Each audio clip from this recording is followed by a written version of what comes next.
A very early good afternoon to everybody, and this is a little bit of an update just on what's happening and, you know, what's happening in the gardens, what's happening in the Woodland gardens, what's happening outside of Bealtaine, what's happening in Ireland a wee bit as well.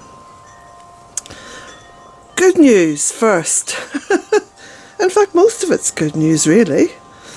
But the kind of outstanding good news first. Ireland appears to be baking its way out of a crisis. There's a lot of biscuits and cakes and all kinds of stuff being baked, and so this beautiful home baking smell is everywhere. And even yesterday and the day before, when I came out the back here, I could smell cake or biscuits being baked, and I think it's from the cottage next door, which is rented. So, it was temptingly gorgeous. Anyway, so that is how Ireland is getting through this crisis. That's a typical Irish response, you know. The Irish mummies baking away there, you know, and offering the family cake and biscuits and tart, and so that's lovely. That's brilliant, actually. A return to home baking. You know, all those shop-bought, gooey, overly sweet cakes will never taste as good again. So, on the dismantling of the playhouse, you can see it's kind of tipping forward a bit. Virtually all the screws have been taken out. I think there's only about 3 screws holding it together now. So if I went up and kind of give it a bit of a kick, it would probably all implode. So that's almost that's almost gone. I'd say another day or two and it will be gone. So my friend is bringing his tractor up in order to cart it all off. So that should be fun. The blossom continues to break out everywhere, just everywhere. It's just gorgeous. So I'm going to just take you over to the tunnel.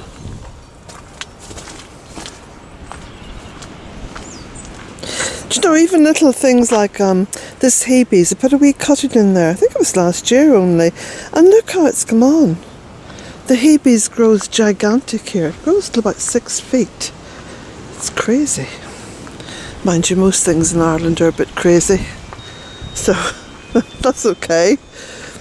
We can go with that. There's daffodils out there by the cotoneaster, which, look, is way above my head now. Do you remember when I planted this? Well, I planted it in here. Do you remember the reason why I planted it in here? Okay, let me just give you a wee bit of a reminder. I had put mint into this bed quite a few years back, and it had spread. And you know what I always say about invasive plants? They can only be invasive if they've got space to invade. So what I did, I actually dug a hole right into the middle of the mint, and I planted what was a fairly small cotoneaster. But I did put a lot of compost in around it, which in year 1 gave the mint quite a boost. But very, very quickly, as this beautiful cotoneaster put down its roots, it has made its own home there, which in effect will push the mint out. So there you go. That's how that works, you see. When I say to people, if you have a problem, plant it out, that's precisely what you can do. So I've cleared this little bed by the corner of the entrance to the polytunnel, and you can see now, because I've cleared it, look at all the beautiful lemon balm coming up. So that's given that a little boost. More light is getting to it. So I was in here this morning in the tunnel, and just down here, in that little gap, I had put this pot, and it was only last year, and I'd put it in there. I think it was a tiny little bit of cotoneaster, about that height, and one or two little bits of London Pride. Now you can see the Cotoneaster's got massive. I'm just going to nip out the top, and that's going to bush it out a bit more. So I'm going to be planting this out. So I'll just empty the entire pot, you know, as it is, into an area, and then the Cotoneaster should grow and the London Pride should just spread out. So I love growing things in pots. Absolutely love it. Now, nectarine. Look at my little nectarine tree. You'd hardly believe that one side of it had broken off. Because look at it now. Isn't that beautiful? No, I think it was it yesterday that I put the video up, or the day before? But as I was filming here, there was a little mouse just ran out from there and scooted across ever so quickly in behind the old compost heap. And someone put up, did you see the rat? Oh, rats are much, much bigger than that. I know, because there are rats here, down round the pond. I've got some water rats. They're quite massive. Now that was a little mouse. It was either a little mouse or a little vole. I suspect it was a little vole, actually, because it was quite a whitish grey colour. But anyway, it just goes to show all the little creatures that live here. So that was lovely to see. Now, what's happening with the Russian kale? Well, the Russian kale is going to be flowering, which in turn is going to give me more seeds, more Russian kale seeds. Isn't that lovely?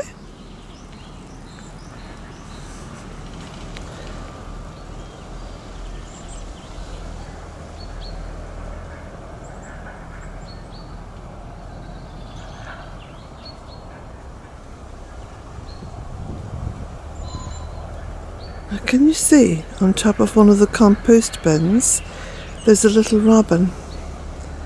And do you know what the little robin's doing? Looking for little insects under the lips of the lids of the bins. They're so clever. They're very good foragers.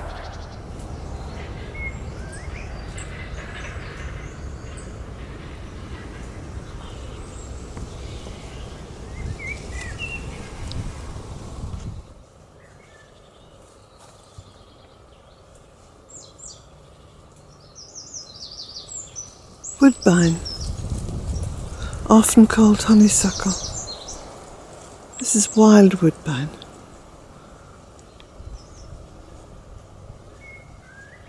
Quince, growing down in the bog garden.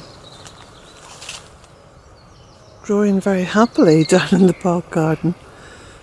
And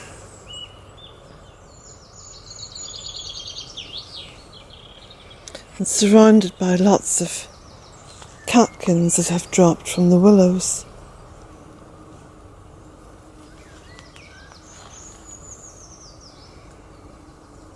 This is just by the other side of the silt pond, which you can see through there.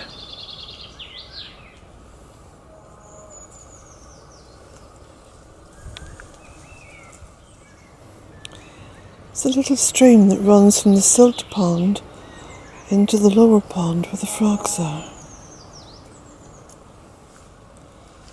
And some beautiful lichens growing on the ash tree. Aren't they gorgeous? Like icicles.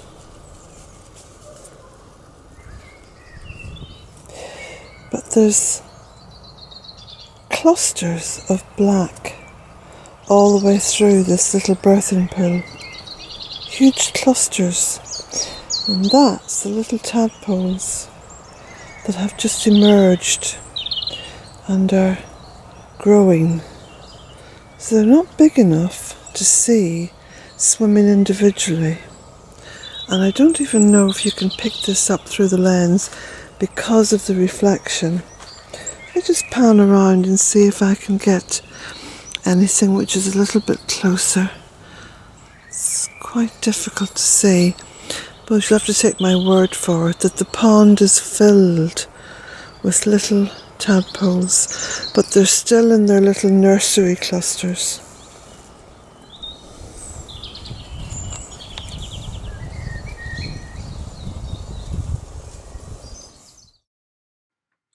This is one of the beautiful beech trees in the bog garden, and the haybees. And of course the dogwoods are coming out into leaf.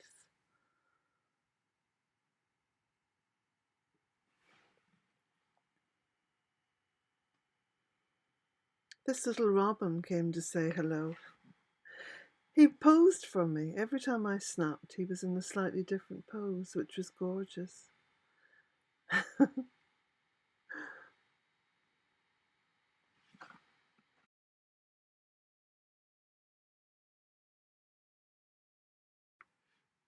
This is the stream running off the pond, and just all the lovely woodland. As I walked up through it, there was these beautiful ferns that seemed to have overwintered, and then lots of the box Lonicera with, this is a beautiful fern unfurling, and lords and ladies by the maple tree.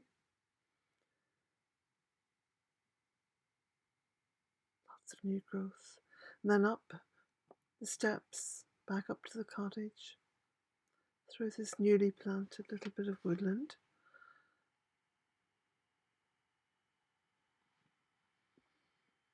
It's the entrance to the fairy wood. And up along the bank, and now I'm up at the cottage, and you can just see the camellia, which is falling over a little bit. Look at the beautiful flowers on it. Isn't that fantastic? And then up along by the gable garden,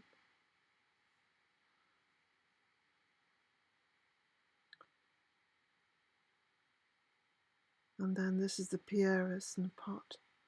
And the buds are thickening on the clematis, so there's going to be lots of flowers there very, very soon. Look at this. And then this is the pot that I took the bamboo out of, and the little steps up by the back.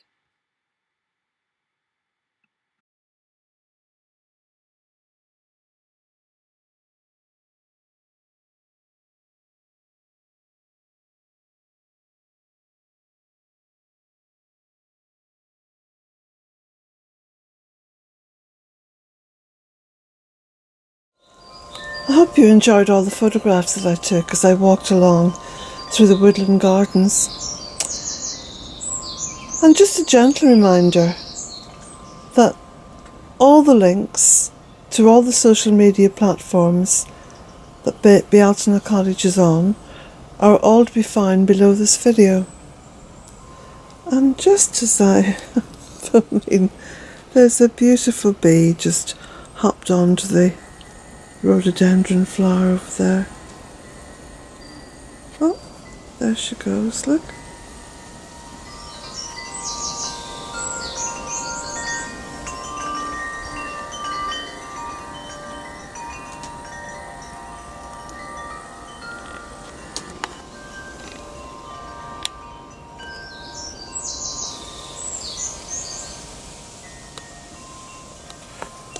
You can see the honeysuckle and the jasmine is just beginning to occupy this space.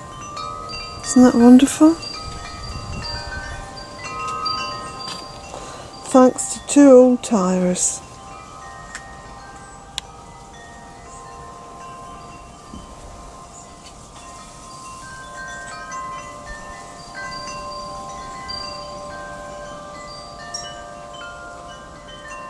Blessings to you all, my friends.